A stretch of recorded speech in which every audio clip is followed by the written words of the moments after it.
plans and in your way. And Father, I thank you for that in Jesus' name. And Father, I pray for each of them that you would help them to walk in integrity and honor. And Father, I would ask that you deliver them from those that would try to take them away from that integrity and honor. And Father, as Commissioner Hood said, he asked that as well we would remember the Cotton family that is going through a time of grieving as a family member has passed away. And we ask that you would bring comfort to that family. And Father, we ask these things in Jesus' name. Amen. I pledge allegiance to the flag of the United States of America and to the republic for which it stands, one nation, under God, indivisible, with liberty and justice for all. Thank you, Pastor.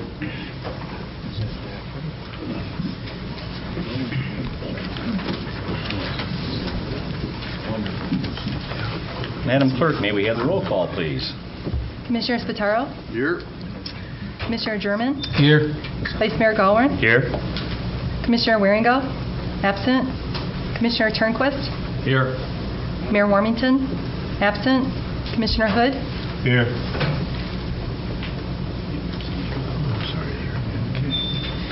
Before we get into the meat of the agenda, we have a presentation by the Social Justice Committee.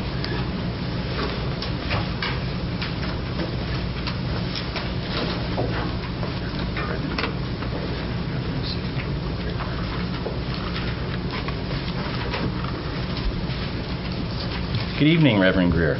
Good evening.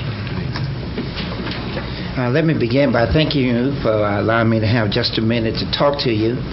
It's been about a year ago that I came before you to talk about the Social Justice Commission of Muskegon County and some of the things that we saw to be vital within our community. And it's time for me to come back to tell you where we are in reference to the commission. I asked your participation, and I wanted to bring you up to date with what we have been doing.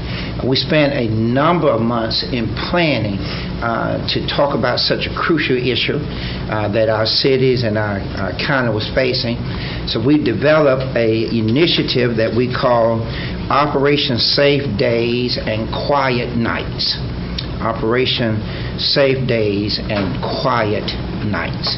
It's made up of 6 different programs that I'd like to just briefly talk about. Program 1 is our truancy enforcement that we're doing now in reference to the County Prosecutor's Office, the Muskegon Police Department, the Muskegon Heights Police Department, the schools of Muskegon, the schools of Muskegon Heights, to talk about how we can connect to make sure that our children are in fact in school. That's our goal. One of our goals is to provide an atmosphere so that we can help promote the fact that our children are having a safe, healthy, productive way in school.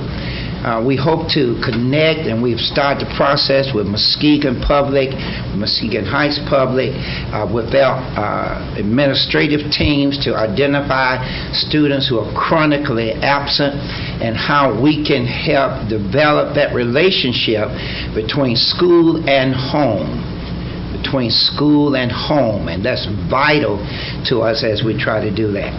The second part of our program is our curfew enforcement program that, again, we're looking to partner with our prosecutor's office, with Muskegon Public, Muskegon Heights Public, to talk about how we can deal with the curfew.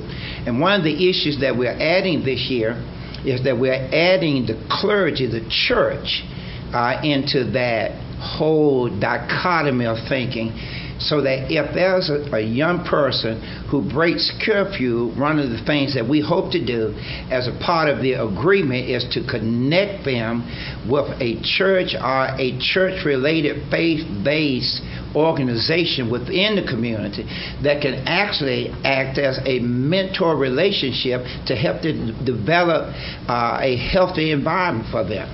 Rather than them being cited, the goal is to connect them with individuals within the community that can help guide their thinking. The third program is our youth mentoring program that we're working to develop among pastors and clergymen within our city.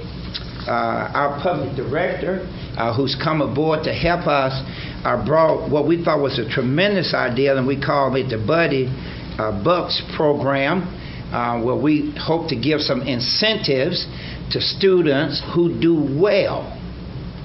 Not just those who are challenged, but those who do well, that we can help do some things during the summer with them. We're planning our gun buyback program that we had great success with this past year.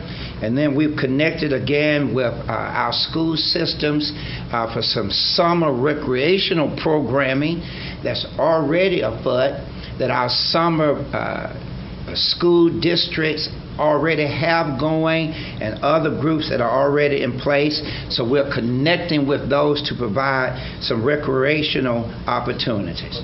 So just briefly, out of our whole program, these 6 initiatives, we hope this summer to institute as a beginning process what we call Operation Safe Days and Quiet Nights.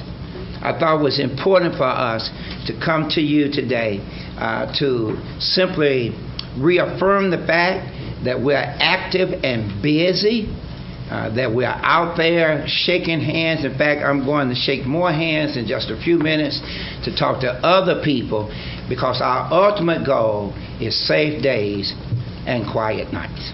I want to thank you so much for the opportunity to just share with you briefly about what we're doing as a commission and how we hope this summer to be a very positive one for the students of our community. And it's important for you to recognize it's just not for those who are challenged, but we want all of our children to do well. Those who are doing exceptionally well, we hope to point them to universities, to college, to trade schools. Those who seem to be challenged, we hope to help to connect them with individuals that can walk with them through the area of challenge, and then put them in the path of education, because the Commission believes very strongly that education is the pathway out. Education is the pathway out. And I'm privileged to be working with some outstanding individuals as we continue our work with the Social Justice Commission. Thank you very much. Thank you. Thank you. Thank you. Are there any questions for the...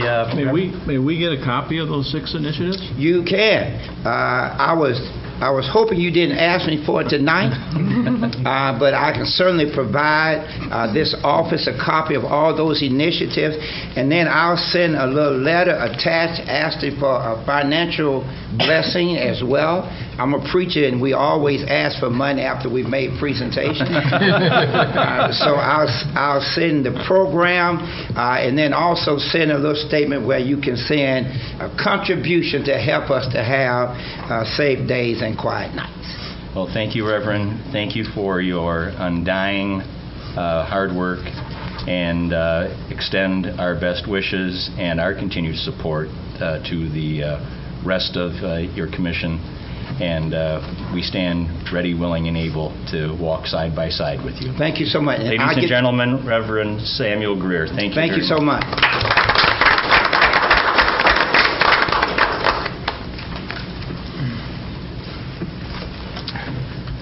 Consent agenda, please. Approval of minutes. City Clerk, summary request to approve minutes of the March 12th Commission Work Session meeting and the March 13th City Commission meeting. Staff recommendation, approval of the minutes. 2012-2013 Healthcare and Wellness Program, Finance, summary request. It is time to renew the city's healthcare coverage for the 2012-2013 plan year. Renewal premiums for the city's current healthcare program have come in at a 7.9% increase over the current year. Last year we experienced an 8.83% increase, and in 2010 the increase was 9.45%. In comparative terms, the rate increases is moderate, as many employers are experiencing double-digit increases. Also, the city's health care costs remain well below the hard cap limits set by PA 152 and remain cost competitive within the standards set by EVIP for new hires. For 2012-2013, the city will continue to pay the HRA deductible if the employee and spouse complete the 4-step wellness initiative prior to the April 13th, non-participants in the wellness program pay the first $500, single for $1,000, double family of the deductible. Staff recommendation, authorize staff to execute documents with Priority Health to renew health care coverage. Request to submit a grant application to reconstruct Getty Street from Evanston to Apple Avenue, engineering. Summary request, authorize staff to submit a grant application to MDOT for TEDFF funds to reconstruct Getty Street from Evanston to Apple Avenue. The request is for $375,000 and will require a match of up to $350,000, which will have to be budgeted for in the spring of 2013 since the grant application is 2014. Staff recommendation, authorize staff to submit the application. Sale of buildable vacant lot at 1667th Street, Planning Economic Development.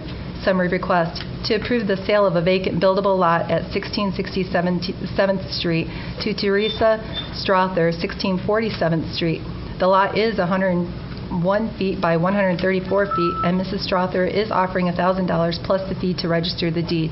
The city has owned the property since 1996, and there have been no inquiries for potential construction. Staff recommendation, to approve the resolution and to authorize both the mayor and the clerk to sign said resolution and deed. Sale of buildable vacant lot at 354 McLaughlin Avenue, Planning Economic Development. Summary request, to approve the sale of a vacant buildable lot at 354 McLaughlin Avenue to Maria James, 1242 Spring Street. The lot is 67 by 132 feet, and Mrs. James is offering $1,000 plus the fee to register the deed. The city has owned the property since 2006, and there have been no inquiries for potential construction. Staff recommendation, to approve the resolution and to authorize both the mayor and the clerk to sign said resolution and deed. Commissioners, you have heard the consent agenda as read. Are there any items you would wish to be removed? Commissioner Spataro? Yes, item C, CAT. Are there any others? If not, I will entertain a motion. Commissioner Spataro? I would move that we approve the consent agenda with the exception of item C. Is it Mr. Turnquist? It has been moved by Commissioner Spataro and seconded by Commissioner Turnquist to accept the consent agenda as presented minus item C. Are there any discussions? If not, roll call, please. Commissioner German? Yes. Vice Mayor Gowron? Yes. Commissioner Turnquist? Yes. Commissioner Hood? Yes. Commissioner Spataro? Yes. Motion passes. Thank you. Item C, Mr. Spataro. Thank you. I would move that we approve the request to submit a grant application to reconstruct Getty Street from Evanston to Apple Avenue. Do I hear a second? Second.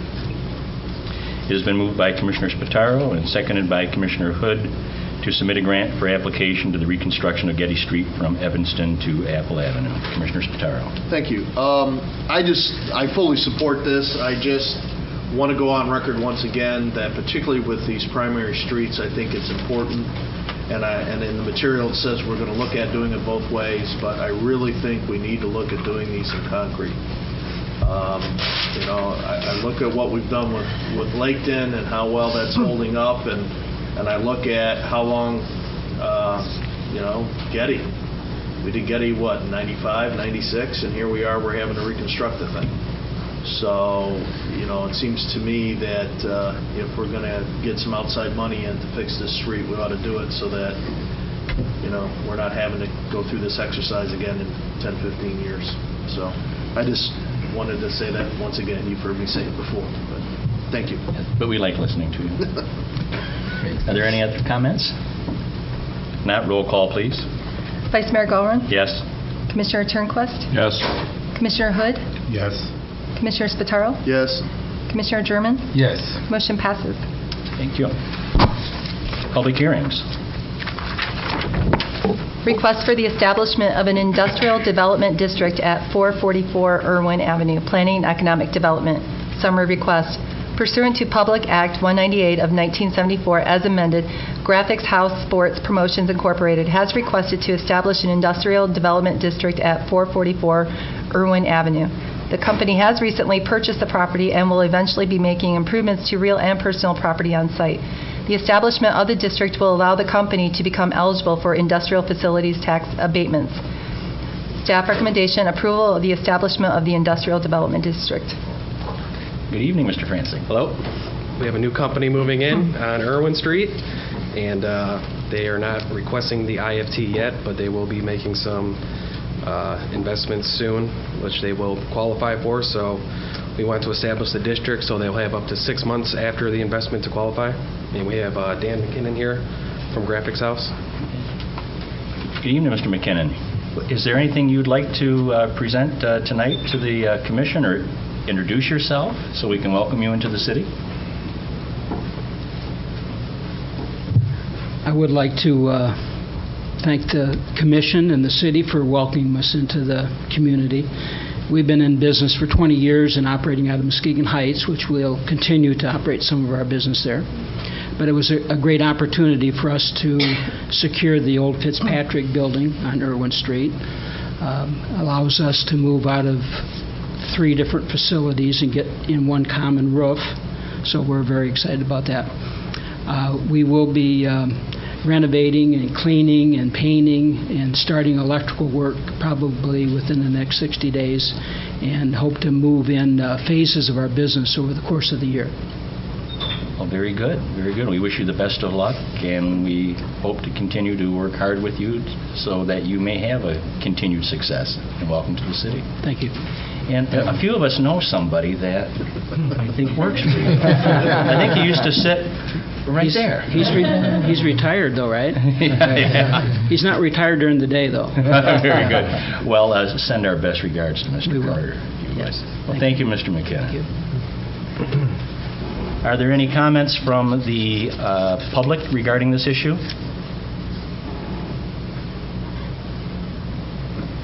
Commissioner Spataro? Thank you, Your Honor. I would move that we close the public hearing and approve the request for the establishment of an industrial development district at 444 Irwin Avenue. Do I have a second? Second.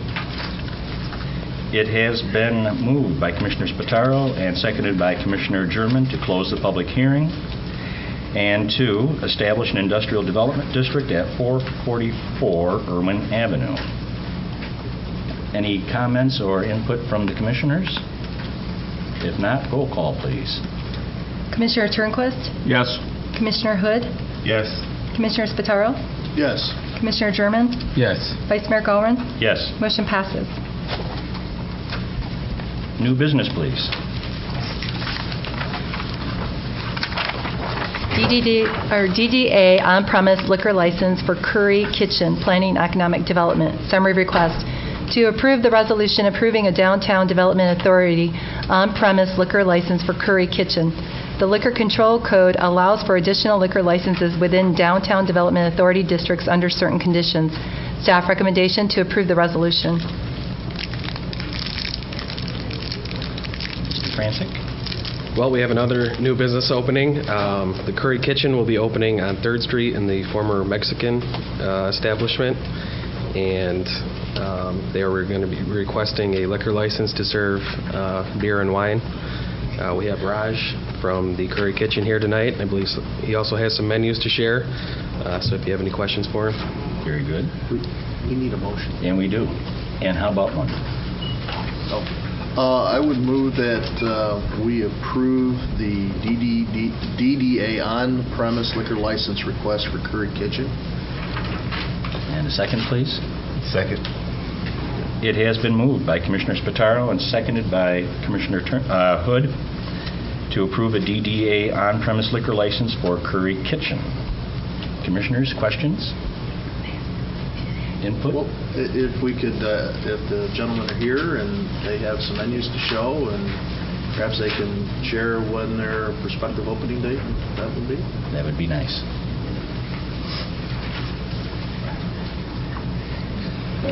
And sir, once you've reached the podium, if you could give your name and address, please, just for the record. My name is Simran Singh. We are actually from Grand Rapids.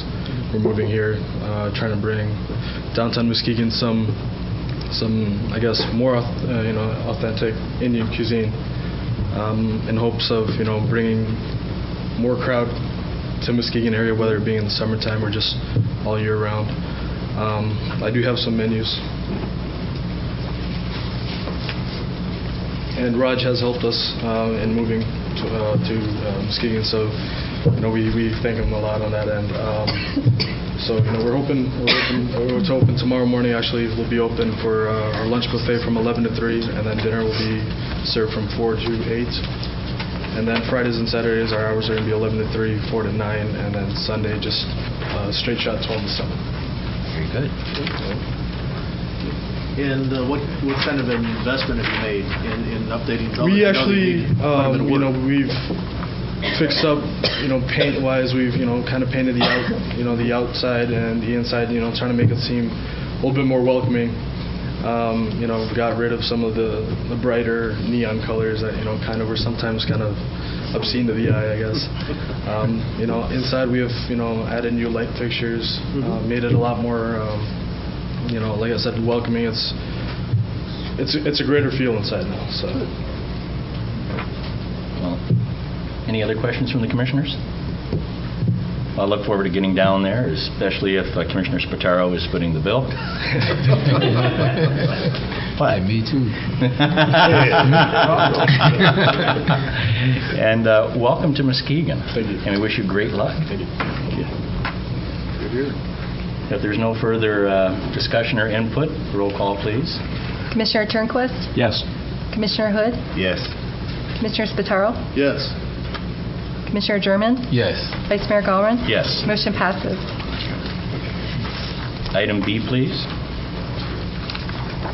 Water rate increase, Finance Department. Summary of request. City water rates were last increased January 1st, 2005.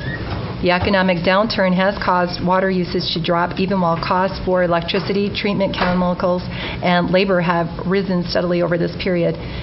In fiscal year 2011, the city's water fund experienced a $330,504 net loss, the third consecutive year of losses, including the shortened fiscal year ending June 30th, 2010. Accordingly, staff is recommending a 10% water rate increase from $1.40 100 cubic feet to $1.54 100 cubic feet effective July 1st, 2012. Staff recommendation, approval of the resolution increasing water rates effective July 1st, 2012. Could I have a motion, please? Commissioner Spataro.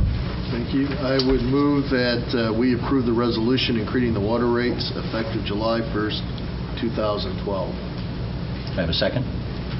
Support. It's been moved by Commissioner Spataro and seconded by Commissioner Turnquist to approve the resolution increasing water rates effective July 1st, 2012. Is there any input you'd like to give, Mr. Paul?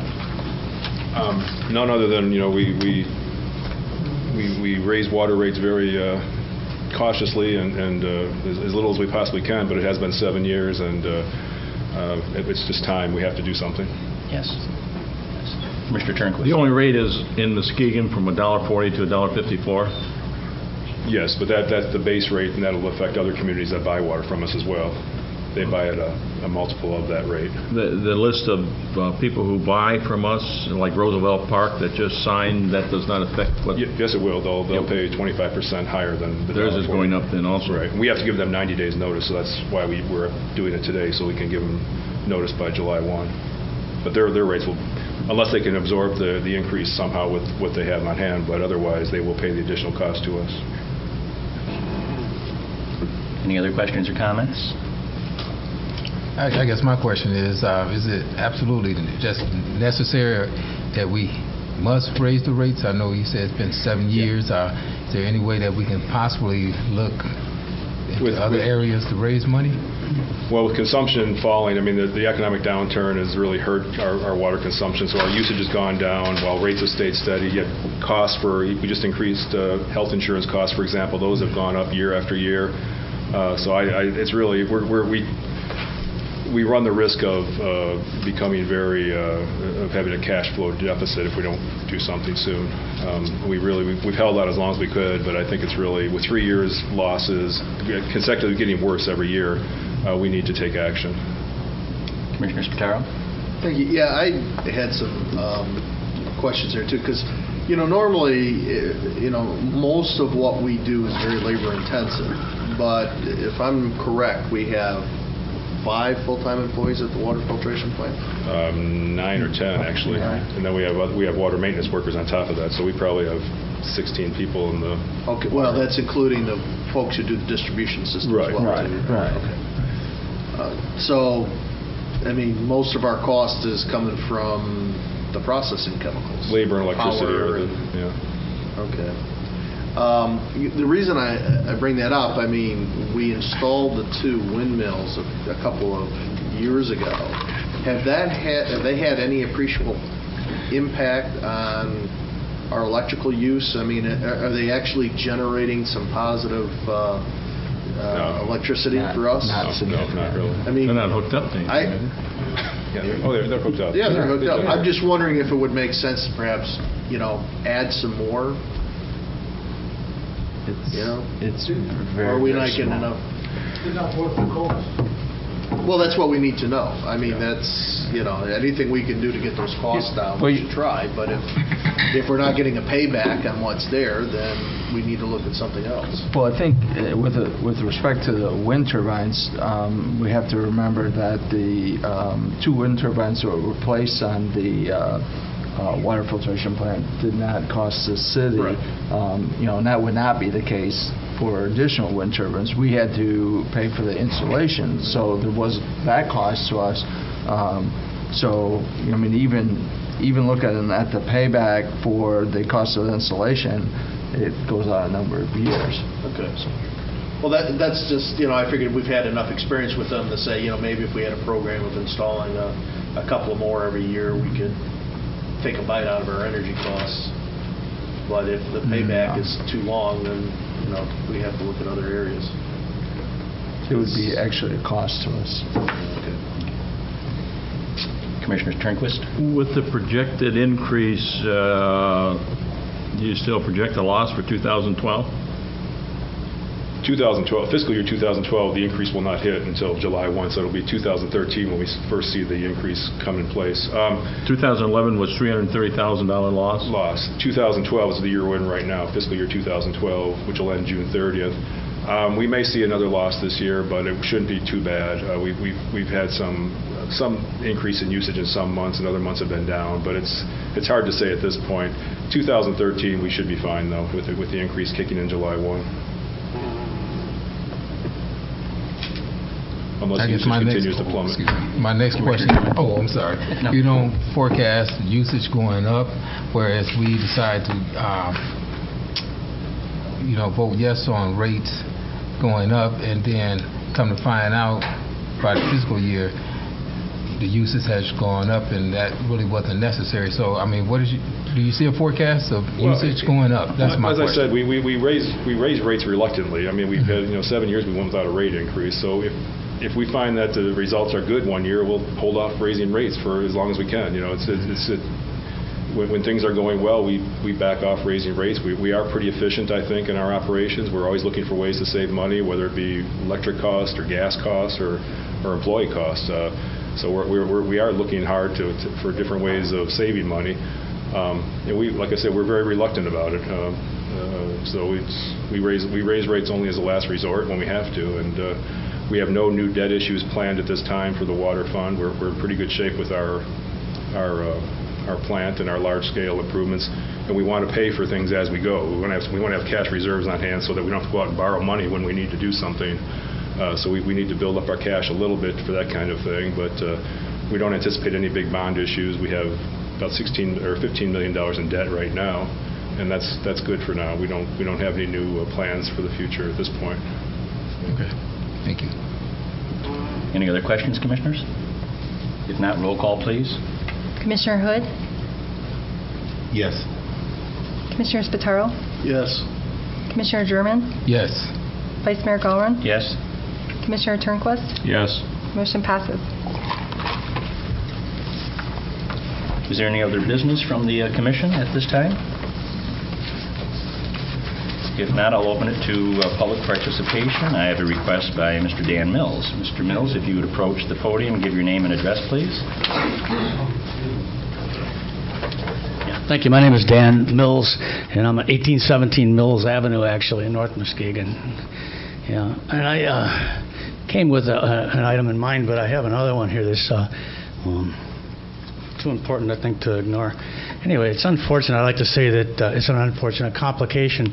I think that Muskegon residents don't all agree on the one right religion. I happen to personally know Jewish people in Muskegon. I know some Muslims, too. Actually, Buddhists. I've had a professor, Buddhist professor, humanists, very nice people. Disagree on this. Naturalists, many of them are my friends. Theists, even, who believe in God as a person of some sort, but really reject the idea of calling this person Father. And I'm not speaking for me, but I'm speaking for my dear friends. And I know that a lot of them find it very painfully, actually, uncomfortable to have to confront their personal, religious differences at all, and especially in an institution where they have to face people who have the power over things that affect them as citizens of this city. Anyway, that's what I really need to address here. These people I'm talking about, believe it or not, actually view Christianity that you and I hold dear as a serious threat to their personal rights. And so it's really, even though, separation of church and state's a long acknowledged and accepted law, is nothing short of bigotry to begin a meeting here with a prayer that 6 times references our Heavenly Father and 3 times references Jesus, as though we're all in agreement there. And I would strongly suggest that the Commission consider that, just as a matter of dignity and respect for the other residents of the city. Thank you. I'll leave it at that. Thank you, Mr. Mills. Are there any other members of the audience that would like to address the Commission? If not, I will entertain a motion to adjourn.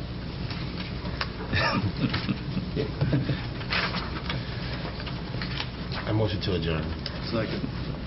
All in favor, say aye. Aye. Any in opposition? Then get out of here. Stay quiet. You are.